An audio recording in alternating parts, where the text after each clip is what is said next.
地緣政治緊張局勢依然高漲，金價喺創下新歷史高點後進入咗盤整階段，美元指數就繼續喺97附近震盪。早晨，我係 AI Mark， 今日係2025年9月25日，歡迎收睇財經早餐。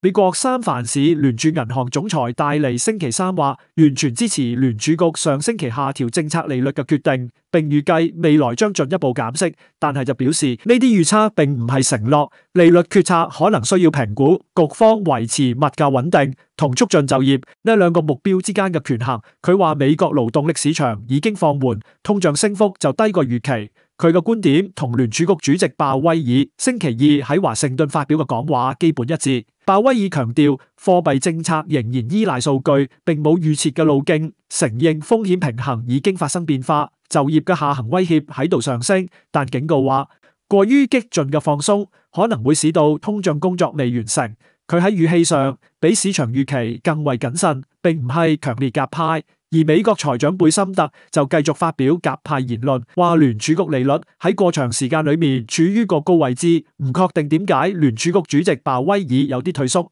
市場而家轉趨觀望，美元指數而家繼續喺97附近震盪。一方面，美國經濟數據轉弱，令市場預期聯儲局將喺10月再度減息；另一方面，美國通脹依舊頑固嘅情況下，特朗普嘅關稅威脅同地緣政治局勢嘅發展，增加咗避險情緒，為美元提供支撐。經濟數據方面，根據標普全球公布嘅9月 PMI 初值，美國商業活動有所回落，綜合 PMI 由8月嘅54.6降至53.6，製造業 PMI 下降去到52.0，服務業 PMI 就由54.5下滑去到53.9，顯示出私營部門動能減弱。地緣政治方面，特朗普喺聯合國大會上表示，如果俄羅斯拒絕結束衝突，美國準備實施更為強勁嘅新一輪關稅，並批評歐洲國家購買俄羅斯能源等同於為衝突提供資金，敦促歐盟加入美國嘅行動，以確保關稅嘅有效性。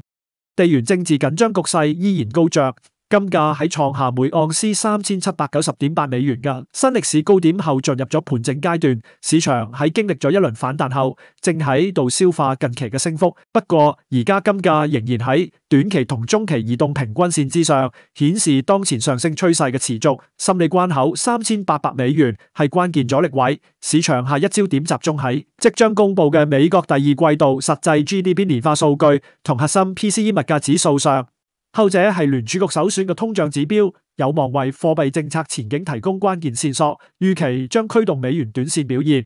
好啦，今日時間差唔多，我哋聽日再見。